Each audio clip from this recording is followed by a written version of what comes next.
Ese cryptocurrency ni iki? Cryptocurrency ikora ite? Cryptocurrency yashyizweho na bande?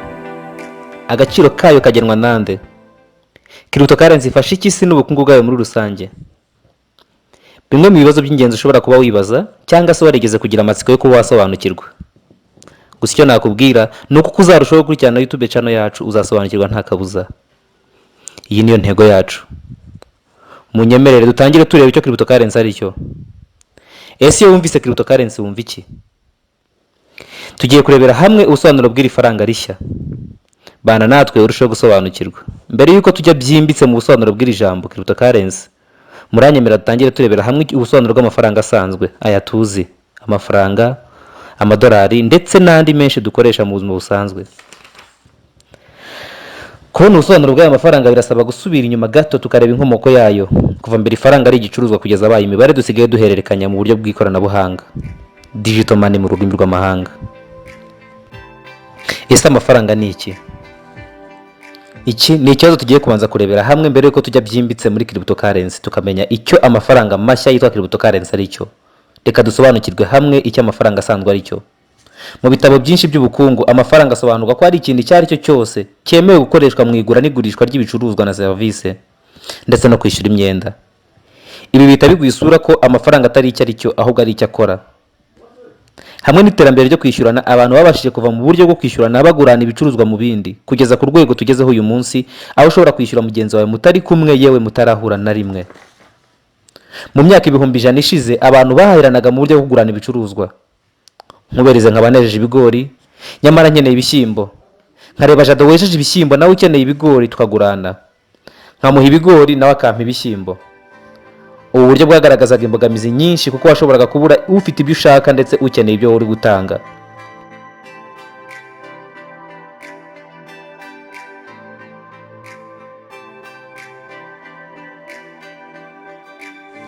Mu gukemura iyi mbogamizi, bimwe mu bicuruzwa byari bifite agaciro kanini icyo gihe byarifashishijwe, bihabwa ububasha bwo gukora nk'ifaranga ry'icyo gihe. Aha twavugamo impu, umunyu n'itabi nka bimwe mu bicuruzwa byifashishijwe bigakora nk'ifaranga ry'icyo gihe. Aha hari hagishakishwa uburyo buboneye bw'imyishyurire. Ubu buryo nabwo ntibwaje kuramba cyane kuko bwaje gusimburwa na zahabu ndetse n'ifeza nk'ifaranga rishya, kuko nibura byagaragazaga ko byabikwa igihe kirekire kurusha ibyabanje gukoreshwa twabonye hejuru. Si ibyo gusa kandi kuko zahabu n'ifeza byari bifite agaciro kanini cyane ndetse ugereranyije byabashaga gutwarika mu buryo bworoshye. Nanone kandi zahabu n'ifeza yari amabuye aboneka gake gashoboka kubera agaciro kayo. Wabaga ufite ingano runaka ya zahabu n'ifeza ukajya ku isoko ukabasha kugura ingano runaka y'ibicuruzwa bitewe n'agaciro ka zahabu wabaga ufite. Aha turi mu myaka 2500 ishize. Ahagana mu myaka 2500 ishize, intambwe ya mbere yo kuvuga ko igiceri yarabaye. Mu bwami bwa Lydia ni muri Turukiya y'ubu bafashe zahabu bayivanga n'ifeza barabishongesha babishusho runaka. Iyo shusho yahawe ububasha nabwo bwo gukora nk'ifaranga ry'icyo gihe. Aha nakomeje kubabwira ko hari hagishakishwa uburyo buboneye bw'imyishyurire. Iyi ikaba impamvu y'ihindagurika n'iremwa ry'uburyo bushya bw'imyishyurire bwa hato na hato. Gusa kubera ikibazo cy'ubujura, iri faranga naryo ryashoboraga kwibwa mu gihe urifite agiye kurihahisha kubera impamvu y'igiciro kinini ryabaga rifite. Mu kinyejana cya 17 na 18 abacuruzi bo mu gihugu cy'Ubwongereza batangiye kubita zahabu zabo ku bacuruzi bakomeye ba zahabu, kuko nibura babaga bafite imitamenwa cyangwa ububiko babikagamo izo zahabu. Hanyuma bakabandikira urupapuro rwemeza ko wabikiye ingano runaka ya zahabu, nawe waza kuzibikura ukabaha ingano runaka ya zahabu nk'igiciro cy'uko bakubikiye. Ngiyi inkomoko n'uburyo bwo kuvuga kwa amabanke. Kuva icyo gihe wabaga ufite urupapuro rwagaragazaga ko ubikiwe zahabu, hanyuma wajya guhaha n'ibirirwa ubikura za zahabu. Ahubwo uwo muguzi ibicuruzwa ukamuha urupapuro wahawe, akaba yemerewe kuba ari we wajya kubikura za zahabu zawe. Iki gihe kandi nibwo leta z'ibihugu mu buryo bweruye zatangiye gufata ububasha bwo kuba arizo zibikira zahabu abaturage, ndetse zikanakora impapuro zihwanyije agaciro na zahabu zabaga zibikiye abaturage. Ngiyi intangiriro n'inkomoko y'amafaranga y'impapuro tubona ubu. Hamwe n'iterambere ry'ikoranabuhanga hatangiye kubaho ubundi bwoko bw'amafaranga yo mu mibare. Umuntu akakohereza imibare runaka atagombye kuguha inote cyangwa ibiceri, ukamenya ingano y'amafaranga wakiriye. Digital money. Internet yatubereye igisubizo, itugezaho ama application adufasha guhererekanya ayo mafaranga. ifatanyije n'amasosiyete y'itumanaho ndetse n'ibigo by'imari nka banki ziri hirya no hino ku isi. Ubu bwoko bw'amafaranga bwose tubonye hejuru bugenzurwa n'ibigo by'imari cyangwa amasosiyete nka banki ndetse na leta z'ibihugu. Internet nk'umuyoboro mugari yaje kwifashishwa n'abahanga bakora ubundi bwoko bw'ifaranga ritagira umupaka, cryptocurrency mu rurimi rw'amahanga. Uko internet nta mupaka igira, ukuri nako neza iri faranga nta mupaka rigira. Ni nako kandi nta rwego na rumwe rugenzura iri faranga, yaba banki, sosiyete cyangwa urundi rwego runaka. Dore uko iri faranga ryavutse. Nyuma gato yo kugwa k'ubukungu bw'isi ahagana 2008 bitewe n'imicungire mibi y'amafaranga, itsinda ry'abahanga cyangwa umuhanga mu bijyanye na mudasobwa utaramenyekana waje kwitwa Satoshi Nakamoto, tariki ya 31 Nzeri 2008 yashyize hanze ku rubuga rwa cryptography inyandiko y'amapaji 9, avuga ko yavumbuye uburyo bushya bwo kwishyurana hatagombye kuzamo urundi rwego runaka, sosiyete cyangwa umuntu runaka hagati y'abishyurana. Aha miliyoni 21 za Bitcoin zatangiye gukoreshwa nk'uburyo bushya bwo kwishyurana butagira umupaka.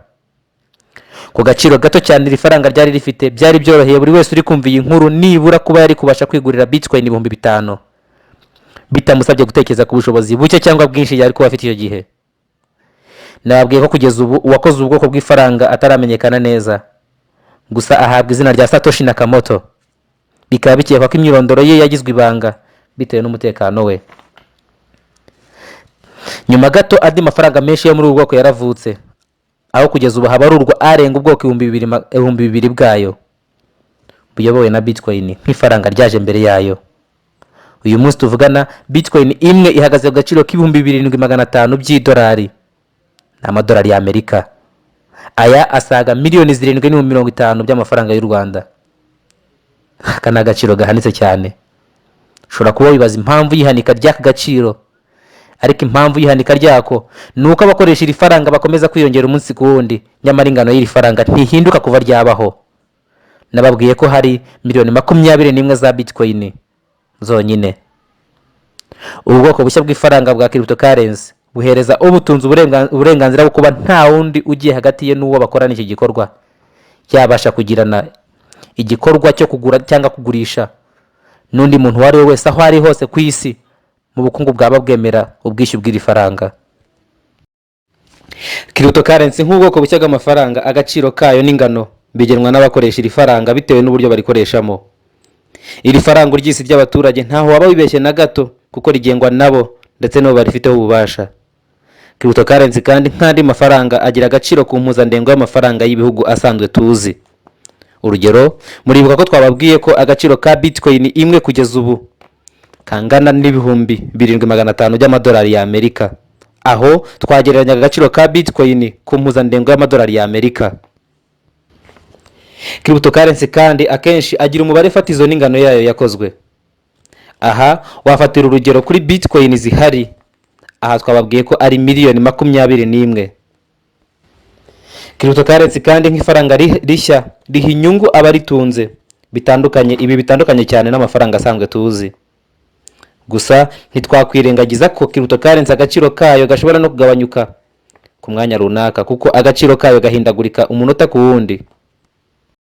Birashoboka ko waba wibaza uti ese ubwoko bw'amafaranga bubikwa he?